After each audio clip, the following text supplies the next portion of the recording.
Oui, là, l'enracinement est encore assez peu profond, mais... Ah non, il est en train de faire son pivot. Oui, il est en train...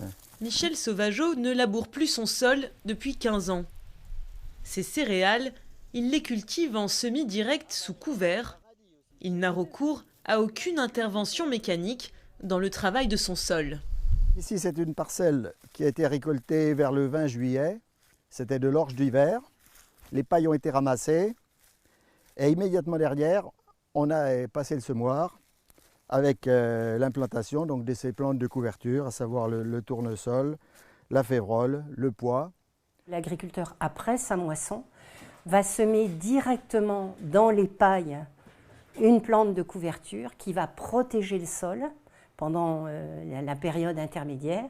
Et avec ce même outil, ce semoir à disque, il mettra sa plante, soit sa céréale d'hiver, soit sa céréale de printemps, dans son couvert. Donc on ne retourne plus la terre. C'est comme si on ne vous retourne pas la peau, on ne retourne pas la peau du sol. Le fait de ne pas travailler le sol limite les frais.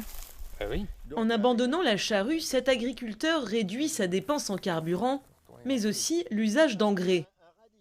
C'est tout l'intérêt de cette couverture végétale qui enrichit naturellement le sol et le protège de l'érosion et des inondations. Une légumineuse comme le pois, dans ses racines, est capable de fixer de l'azote dans le sol. Donc ça, c'est de l'azote que l'agriculteur n'aura pas à apporter, c'est un engrais qu'il n'aura pas à acheter.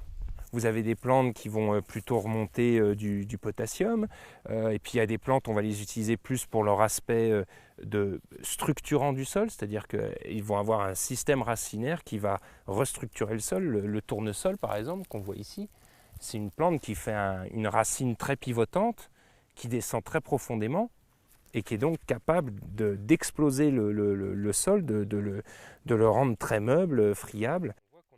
Un sol aéré qui permettra aux racines de la culture suivante de s'implanter sans encombre. Pour nous rendre compte des effets du semi-direct, nous nous rendons sur 2 parcelles qui partagent le même sol, mais dont l'une est en labour classique. Donc là, on voit que le sol il est très fermé, il est très compact. On voit même de la matière organique qui n'a pas évolué, qui ne s'est pas décomposée. Puis si je prends le sol qui est à côté, dans mon autre main, je vais laisser tomber celui-là, mais si je prends le qui était en semi-direct, vous voyez que celui-là, je ne fais pas d'effort pour le défaire. Tenez, il y a même même des vers de terre. Là. Un sol comme ça, pour nous, il est en meilleure santé. Il est en meilleure santé que celui-là. Ce sol-là, pour nous, il est malade. Il faut qu'on s'en occupe parce qu'il n'est pas... Un sol malade. Le problème est récurrent sur les terres labourées en profondeur. Car en retournant la terre, on retourne et élimine toute la microfaune indispensable au sol et à la plante. Dans ce laboratoire, Emmanuel et Lydia Bourguignon observent souvent ce phénomène. Ils tentent d'aider les agriculteurs à mieux gérer leur sol. Alors il y a certains sols où en fait, on n'a rien du tout. Ici, on voit un cloporte et on voit de temps en temps des petits colamboles là, qui sont blancs. Dans un sol vivant, vous allez avoir de la faune qui va faire de l'aération. Elle se balade à la surface, donc elle fait des galeries. Dans ces galeries, vous avez l'oxygène qui va rentrer, l'eau aussi.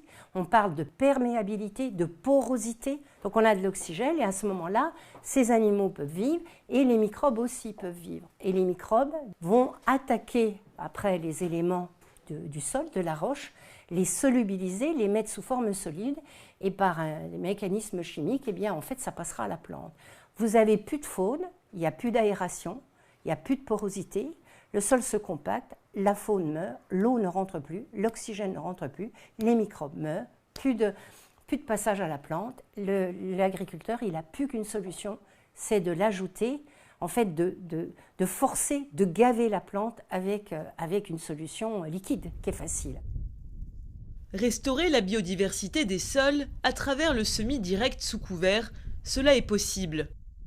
Toutefois, la mise en place d'une telle technique est longue et difficile pour l'agriculteur. L'abandon du labour et de l'usage d'engrais impacte sur le rendement des premières années. Et il n'existe pour le moment aucun dispositif de soutien financier.